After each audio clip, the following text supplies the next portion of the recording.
Hello friends, Dronacharya 19 या YouTube चॅनलवर तुमचं स्वागत आहे.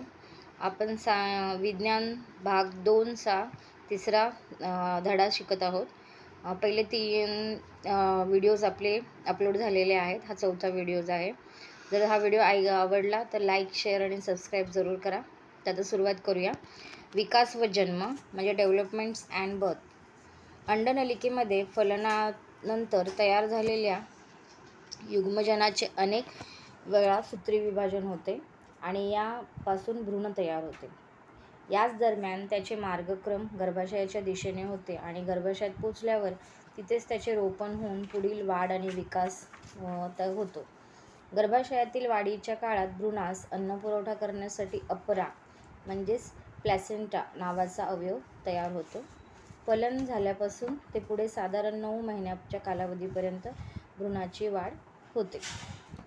आता भ्रूण म्हणजेच एक बेबी बॉर्न होत असतो गर्भाशयामध्ये, एक बाळ तयार होत असतं, नवीन सजीव तयार होत असतो अंडनलिकेच्या मार्फत. जे आपण गर्भाशयाचं आपण जे चित्र पाहिलं त्यामध्ये अंडाशयाच्या मार्फत फलनानंतर म्हणजे शुक्राणू आणि अंडाशय यांची भेट झाल्याच्या नंतर ते फलन तयार झाल्याच्या नंतर युग्मामध्ये अनेक वेळा सूत्री विभाजन होते आणि त्यानंतर भ्रूण तयार होतो युग्मजनामध्ये.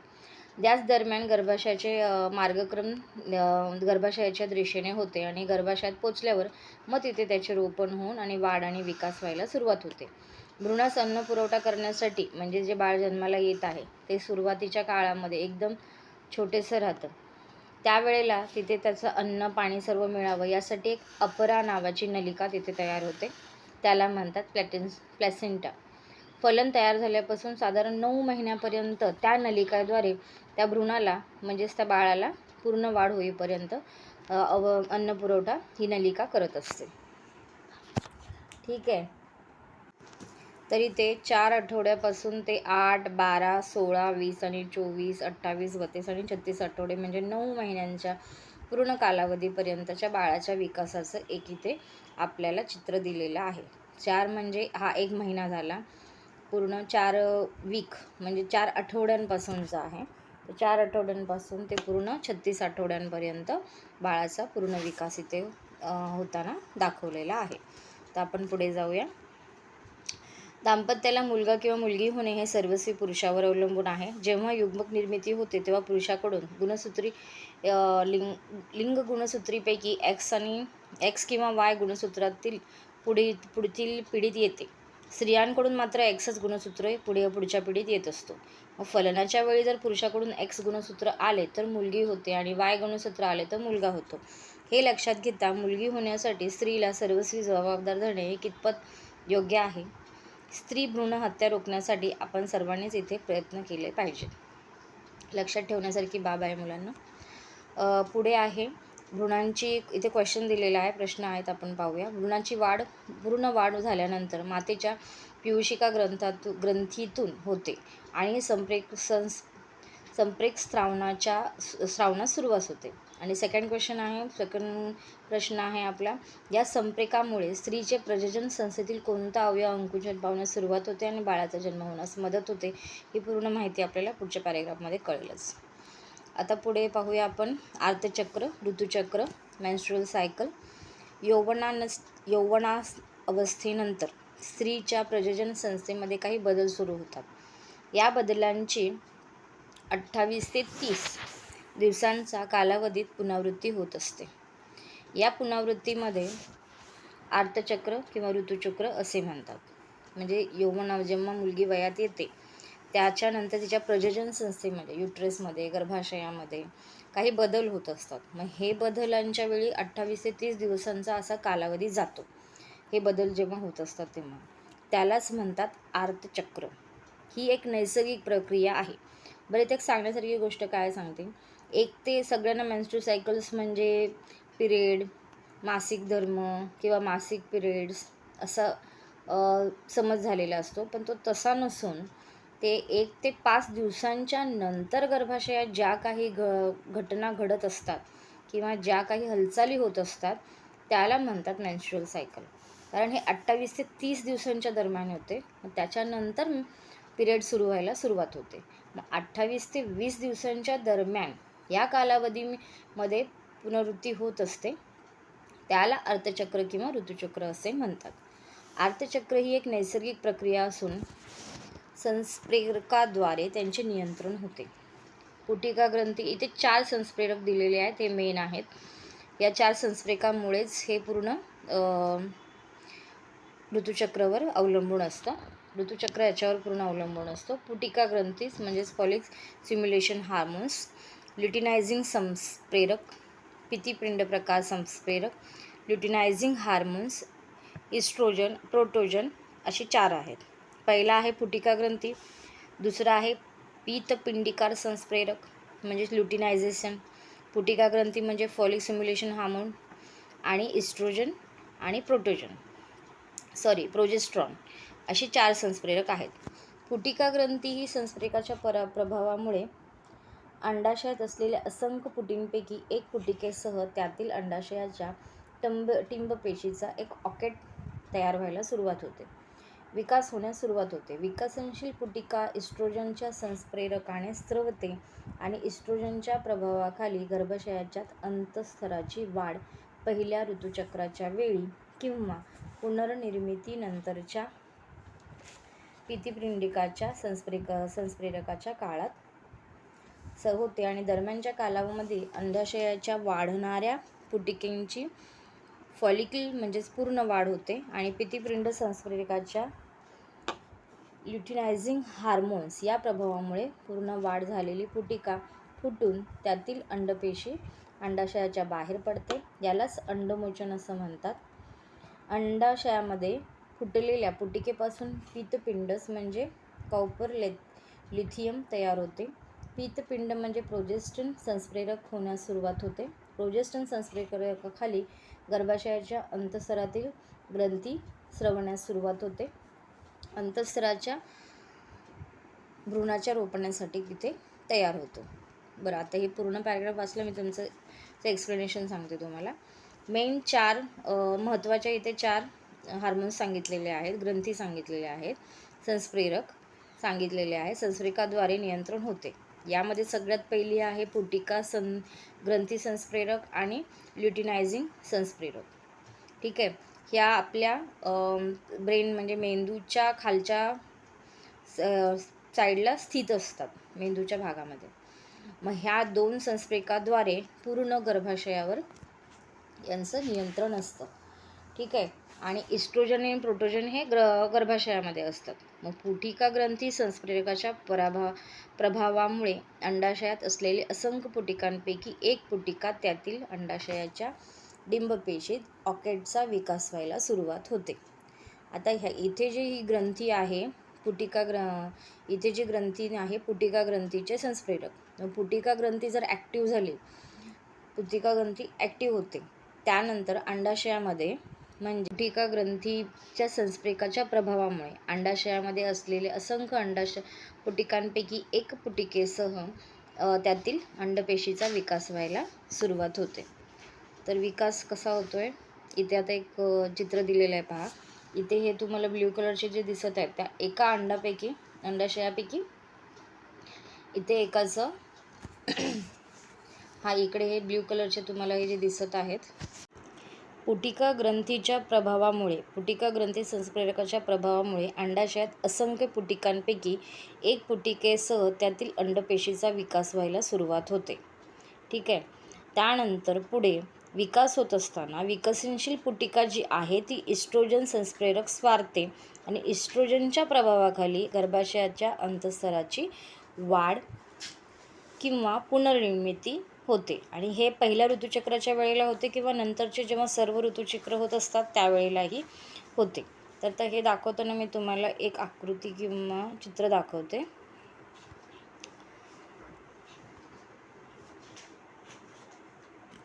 आता हे गर्भाशयाचं चित्र आहे, युट्रेसचं. ह्या जो ब्ल्यू कलरच्या लाईन्स आहेत त्याची कल्पना करूया की आपण ह्या पुटिका आहेत. ठीक आहे. या पुटिकांच्या ग्रंथीमार्फत ते ॲक्टिव्ह झाल्याच्या नंतर इथे पुटिका अंडाशयामध्ये बऱ्याचशा पुटिका राहतात. त्यामध्ये एक पुटिका घेऊया आणि ती पुटिका इस्ट्रोजन जशी जशी ती विकसनशील पावत जात असते त्यावेळेला ती इस्ट्रोजन नावाचं संप्रेरक स्वारत असते. तिची वाढ होत असते, अंडाशयामधील पुटिकाची वाढ होत असते, तेव्हा ती इस्ट्रोजन नावाचं संप्रेरक स्रावत असते. जेव्हा ती इस्ट्रोजन नावाचं संप्रेरक ते स्रावतं त्यावेळेला इथे गर्भाशयामध्ये या भागामध्ये अंतस्त्रर निर्माण व्हायला सुरुवात होते. इथे हा जर तुम्हाला जर भाग दिसत असेल तर इथे अंतःस्तराचा विकास व्हायला सुरुवात होते. हा विकास इस्ट्रोजन इकडे पुटिका जशी जशी विकसित होत असते त्याच वेळेला इस्ट्रोजन नावाचं संप्रेरक ती स्वारते आणि इकडे अंतःस्तराची वाढ व्हायला सुरुवात होते. ठीक आहे, तर मग पुढे जाऊया. अंतःस्तराची वाढ व्हायला सुरुवात होते. ही वाढ पहिल्या ऋतुचक्राच्या वेळेला होते किंवा नंतरच्या ऋतुचक्राच्या वेळेला सुद्धा होतच असते. दरम्यानच्या कालावधीमध्ये अंडाशयात वाढणारी जी पुटिका असते ते फॉलिकल त्याची पूर्ण वाढ होते. जे आपण ब्ल्यू कलरचं पाहिलं होतं ते पिंडिकार संप्रेरकाच्या प्रभावामुळे. आता ती पुटिका त्याच्यामुळे पुटिकांमुळे अंडाशयामध्ये पुटिका ॲक्टिव्ह व्हायला सुरुवात झाली, म्हणजे निर्मिती विकसनशील व्हायला सुरुवात झाली. तिने इस्ट्रोजन संप्रेरक केलं, त्याच्यामुळे अंतःस्तराची वाढ व्हायला सुरुवात झाली. जे अस्तर असतं त्याची वाढ व्हायला सुरुवात झाली. ते पहिल्या वेळेला किंवा सर्व वेळेलाच होत असते. त्यानंतर या कालावधीमध्ये अंडे जे आहेत अंडाशयामध्ये वाढणारी जी पुटिका आहे तिची वाढ पूर्ण होते. म्हणजेच ही अंडाशयामध्ये ही जी ब्ल्यू कलरची आहे तिची वाढ आहे ती पूर्ण झाली. आणि ही वाढ पूर्ण झाल्याच्या नंतर ती फुटते आणि फुटल्याच्या नंतर त्याच्यामधून एक अंडाशय बाहेर पडते. आणि हे अंडाशय जेव्हा बाहेर पडते त्या प्रक्रियेला म्हणतात, अंडाशय बाहेर पडते त्याला म्हणतात अंडमोचन. जेव्हा ते अंडाशय पिंडिकाराच्या संप्रेरकामुळे ती वाढ होत असते. वाढ होत असताना ती ते कोणामुळे होते तर पिंडिकारी संप्रेरक ल्युटिझिनिंग हार्मोन्स याच्यामुळे ते प्रभावामुळे ती पुटिका फुटते आणि अंडाशयातून त्या अंडपेशी अंडाशयाच्या बाहेर पडते. याला म्हणतात अंडमोचन. बरं, अंडाशयामध्ये फुटलेल्या पुटिकेपासून पीतपिंड म्हणजे कॉपर लिथियम तयार होते. म्हणजे तिथे अंडाशय फुटलं मग त्याच्यामध्ये पीतपिंड तयार होते म्हणजे कॉपर लिथियम. आता हे इथे फुटलं, ठीक आहे. आता हा डार्क ब्ल्यू कलर जो दिसतोय, डार्क निळा कलर जो दिसतोय गडदवाला, तो फुटला आणि त्याच्यातून एक अंडाशय बाहेर पडून ते अंडनलिकेमध्ये वहन करण्यासाठी पुढच्या प्रवासाला गेले. बरं, हा फुटलेला जो भाग आहे तो फुटल्याच्या नंतरचा जो भाग आहे तो त्याचं पीतपिंड तयार झाले त्या भागाचे. तो भाग फुटून अंडाशय निघून पुढे गेला. मग हा जो इथे राहिलेला जो अवयव आहे किंवा जे ते सेल्स आहेत त्याचं काय झालं, तो तिथेच राहिला आणि तिथे आपली नवीन प्रक्रिया करायला त्यांनी सुरुवात केली आणि त्याने स्वतःला पूर्ण विकसित करून इथे एक पीतपिंड स्वतःचं तयार केलं. ठीक आहे, मग पुढे काय होणार आहे. प्रोटेस्टंटच्या प्रभावाखाली गर्भाशयाच्या अंतःस्तरातील ग्रंथी स्रवण्यास सुरुवात झाली. पीतपिंड संप्रेरकाला सुरुवात झाली. पीतपिंड तयार झालं तिथे. मग हे पीतपिंड काय करतं, प्रोजेस्टन संप्रेरक करण्यास स्रवण्यास सुरुवात होते. मग त्या पीतपिंडामधून संप्रेरक स्वरायला सुरुवात होतात. मग हे प्रोजेस्टनच्या प्रभावाखाली गर्भाशयाच्या अंतःस्तरातील ग्रंथी स्रवण्यास सुरुवात होतात. असे अंतःस्तर भ्रूणाच्या रोपणासाठी तयार होते. म्हणजेच हे इकडे पीतपिंड तयार झालं, याच्यामधून आता संप्रेरक निघणार आहेत. याच्या प्रभावाखाली अंतःस्तरातील म्हणजे हा जो पूर्ण भाग आहे हा भागसुद्धा ॲक्टिव्ह व्हायला सुरुवात होतो. हा पण याच्यामध्ये पण हे जे पूर्ण व्हाईट कलरचं तुम्हाला अंतःस्तर दिसत आहे ना, यामध्ये सुद्धा बऱ्याच प्रकारच्या ग्रंथी असतात, सेल्स असतात, नलिका असतात, ब्लड वेसल्स असतात. इथे सुद्धा मग इकडे ॲक्टिव्ह व्हायला सुरुवात होते आणि आपलं एक गर्भाशयामध्ये प्रिपेअर व्हायला तयार होतं भ्रूणाच्या रोपणासाठी. म्हणजे बाळ तयार होण्यासाठी हा पूर्ण भाग तयार होतो. जेव्हा अंडाशय इकडे येणार, त्याचं फलन होणार, त्यावेळेला हे इकडे त्याच्या तयारीसाठी हे अंतस्राव तयार झालेलं असतं. बरं, मग पुढे काय होतं? अंतस्राव तयार झालं त्यानंतर रोपणासाठी तयार होते आणि अंडपेशी फलन 24 तासात जर झालं नाही तर पित्तपिंड अकार्यक्षम होतं आणि त्याचे रूपांतर श्वेतपिंडीत होते. ठीक आहे, म्हणजे इकडे तयार झालं, अंतस्तर तयार झाले भ्रूणाच्या रोपणासाठी. इकडे अंडाशयाच्या भातून इथे अंडनलिकेतून ते बाहेर आलेलं आहे. इथे फलनासाठी हे तयार झालेलं आहे आणि याच्या पित्तपिंडाच्या संस्प्रेकामुळे इथे हे पण अंतस्राव पण तयार झालेला आहे. यावेळेला अंडमोचन 24 तासाच्या आतमध्ये ह्या अंडाला शुक्राणू जर मिळाले नाही तर तिथे फलन होणार नाही. जर फलन झाले नाही आणि जर शुक्राणू मिळाले नाही तर तिथे फलन होणार नाही आणि अंडाशय इकडे आलेलं आहे, त्यात फलन 24 तासाच्या आत जर त्याचं फलन झालं नाही तर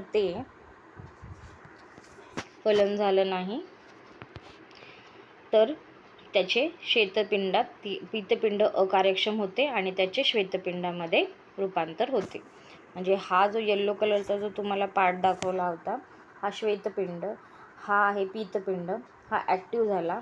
त्याने इकडे पूर्ण अंतस्राव पण त्याचे ॲक्टिव्ह झाले, त्याच्यामुळे अंड हे तयार झाले. जर फलन झालं नाही, या अंडाशयाचं जर फलन झालं नाही तर हा जो पित्तपिंड आहे तो सुद्धा इनॅक्टिव्ह होतो आणि नंतर त्याचं श्वेतपिंडामध्ये रूपांतर होतं. म्हणजे तो सुद्धा इनॅक्टिव्ह होतो, म्हणजे त्याची कार्यक्षमता कमी होते. संस्प्रेरक पण तो स्रावणे बंद करतो आणि नंतर त्याचं एका श्वेतपिंडामध्ये त्याचं रूपांतर होतं. ठीक आहे, पुढे बघूया. तर अंडपेशीचे फलन 24 तासाच्या आत जर झाले नाही तर पित्तपिंड हा अकार्यक्षम होतो आणि त्याचे रूपांतर श्वेतपिंडात होते. त्यामुळे इस्ट्रोजन आणि प्रोजेस्टेरॉन या दोन्ही संस्प्रेरक स्रवणे पूर्णपणे थांबतात आणि या संस्प्रेरकाच्या अभावामुळे गर्भाशयाच्या अंतस्त्राचा ऱ्हास पावण्यास सुरुवात होते आणि अंतस्रातील ऊती आणि अफलित अंडपेशी योनिमार्गाद्वारे बाहेर टाकले जातात. याचबरोबर मोठ्या प्रमाणावर रक्तस्राव होतो. रक्तस्राव साधारणतः 5 दिवस सुरू राहतो. यालाच ऋतुस्राव किंवा मासिक पाळी असेही संबोधले जाते. ठीक आहे, म्हणजेच कसं तर इथे हे श्वेतपिंड कसं होतं आपण पाहिलं ना. आता श्वेतपिंड कसं होतं ते आपण पाहिलं. म्हणजे तुम्हाला परत एकदा इथे सांगते की हा जो गर्भाशय आहे, या गर्भाशयामध्ये हा पित्तपिंड आहे. हा पित्तपिंड आहे, ह्याने संस्प्रेरक स्रावायला सुरुवात केली तर इकडे ह्या अंतस्तर आहे तो ॲक्टिव्ह व्हायला सुरुवात झाला. ठीक आहे, इकडे याची निर्मिती व्हायला ॲक्टिव्ह व्हायला सुरुवात होते. याच्यामध्ये सुद्धा बऱ्याचशा ग्रंथी राहतात, रक्तवाहिन्या असतात बऱ्याच प्रमाणामध्ये. ह्या पण लिक्विड म्हणजे ह्यासुद्धा संस्प्रेरक स्रावायला सुरुवात होते. मग जर इकडे इथे जे अंडनलिकेतून हे अंडाशय आहे, हे अंडाशयाला जर फलन झालं नाही किंवा याला शुक्राणू जर मिळाले नाही तर ते फलन होणार नाही. फलन होणार नाही तर काय होणार? हे फलन न झालेला अंडाशय आणि ह्या अंतस्रावातल्या हे अंतस्तर जे आहे, अस्तर जे आहे हे गर्भाशयाचं, जे भ्रूणाच्या रोपणासाठी म्हणजे बाळ तयार होण्यासाठी प्रिपेअर झालं होतं, पण अंडाशयाला शुक्राणू मिळालेच नाही. तर मग काय झालं? मग हा जो पित्तपिंड आहे, हा येल्लो कलरचा हा जो आहे हा पण इनॅक्टिव्ह होतो. मग हा पण संस्प्रेरक करायचे सोडून देतो, संस्प्रेरक व्हायचे बंद होतात. मग इस्ट्रोजन आणि प्रोजेस्टेरॉन हे दोन्ही पण कार्य करायचे बंद होतात.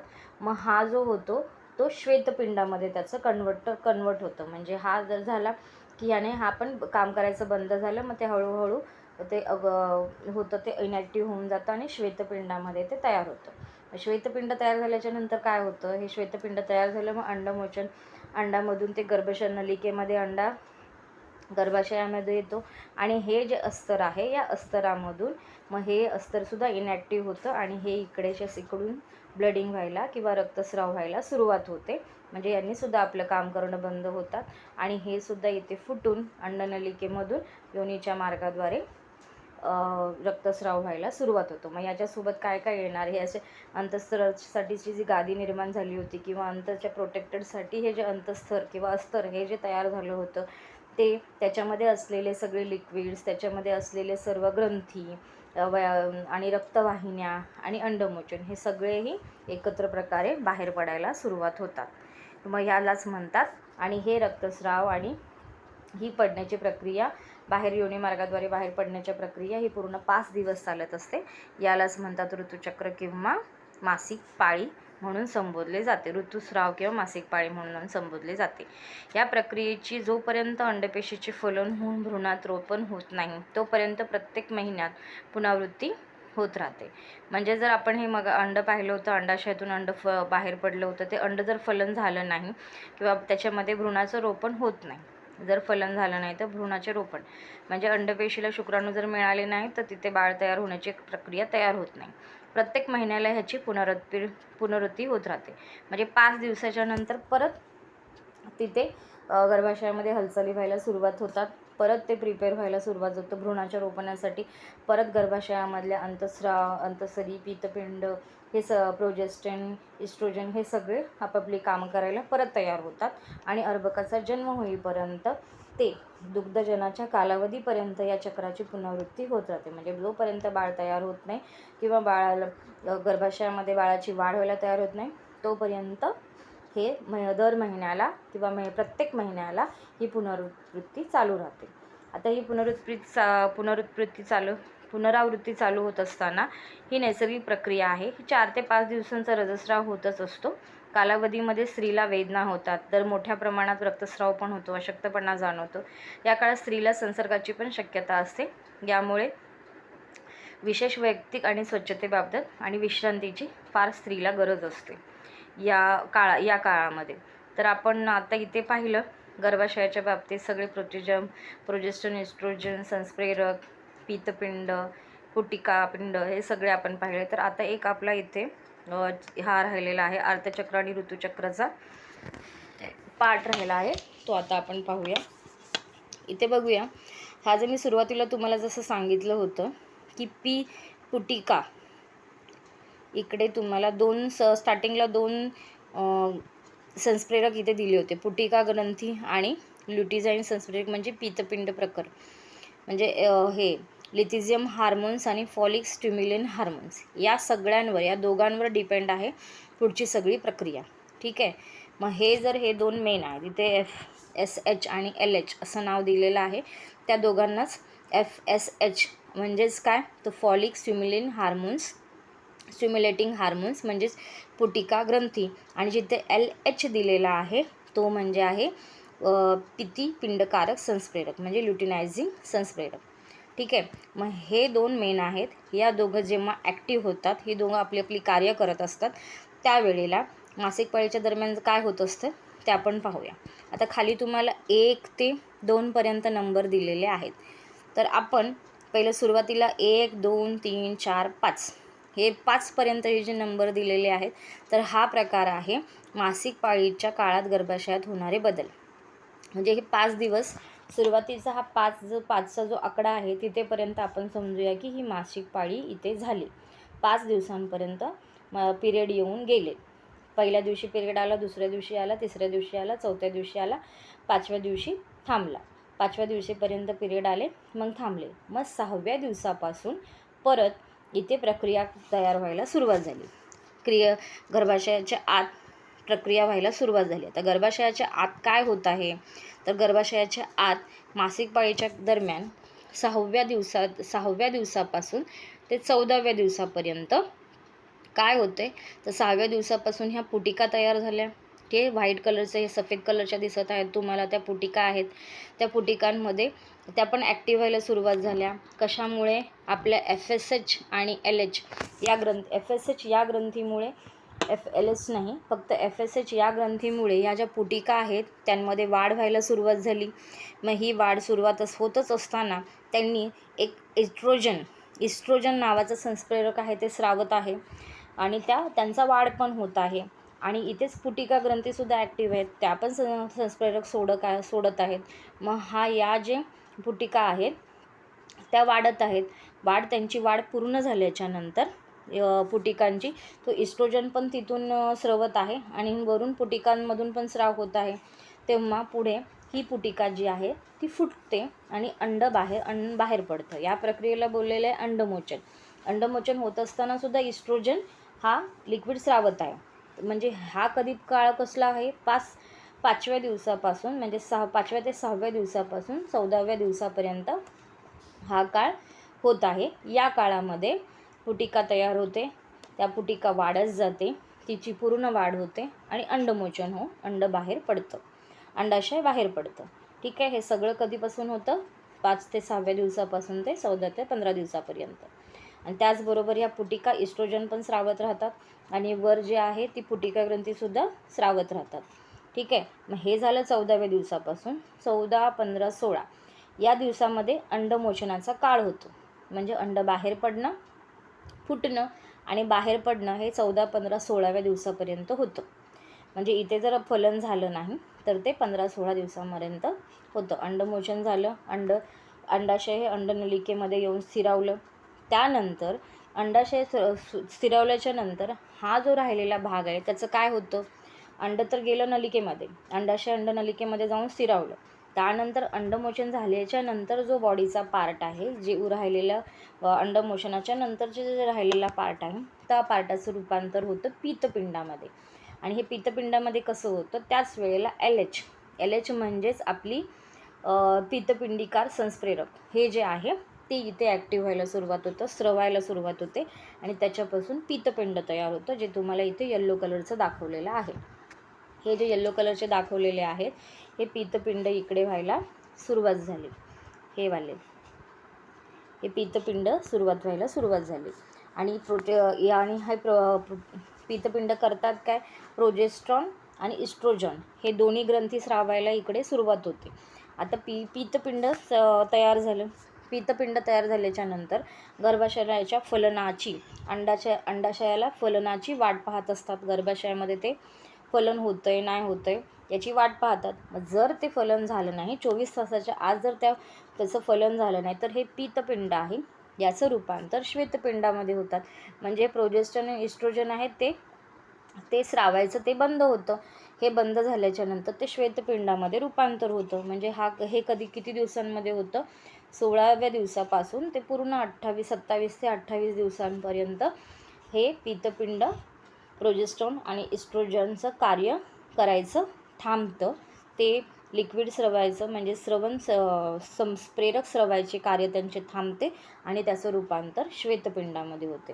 श्वेतपिंडात त्याचं तयार झाले की मग हे श्वेतपिंड त्याच जागेवरती ते श्वेतपिंड तयार होते आणि परत एकदा 1 ते 5 दिवस परत रक्तस्राव व्हायला सुरुवात होतो, परत ते पिरियड यायला सुरुवात होतात. अशी ही मेन्स्ट्रुअल सायकल, म्हणजे ह्याला सायकल का म्हणालेलं आहे, कारण ही प्रक्रिया पुन्हा पुन्हा पुन्हा पुन्हा दर महिन्याला होत राहते आणि त्यामधून मेन्स्ट्रुअल सायकल ही प्रक्रिया होत असते. म्हणून ह्याला म्हणतात आर्तचक्र किंवा ऋतुचक्रचा हा प्रकार आहे.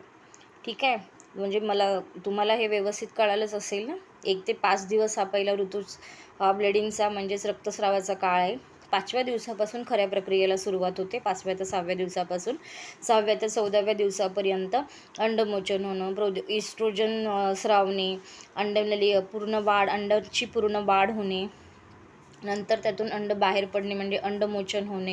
हे 13व्या दिवसापर्यंत पूर्ण वाढ झालेली राहते. 14, 15, 16 यामध्ये अंडमोचन होतं. नंतर 16 पासून 28 पर्यंत पित्तपिंड तयार होऊन ते श्वेतपिंडात रूपांतर होणं आणि प्रोजेस्ट्रॉन इस्ट्रोजनची जी संप्रेरके आहेत ती स्रावणे बंद होऊन श्वेतपिंड तयार होणे हा काळ असतो. म्हणजे गर्भाशयामध्ये अर्धचक्र काय आहे आणि ऋतुचक्र काय आहे तुम्हाला नक्कीच कळालं असेल. ऋतुचक्र म्हणजे ब्लिडिंगचा किंवा मासिक पाळीचा काळ नसून हा गर्भाशयामध्ये होणारे बदल किंवा गर्भाशयात होणाऱ्या हालचाली हा पूर्ण 28 दिवसांपर्यंत म्हणजे 6व्या दिवसापासून ते 28 दिवसांपर्यंत हा काळ चालत राहतो. त्याला म्हणतात ऋतुचक्र.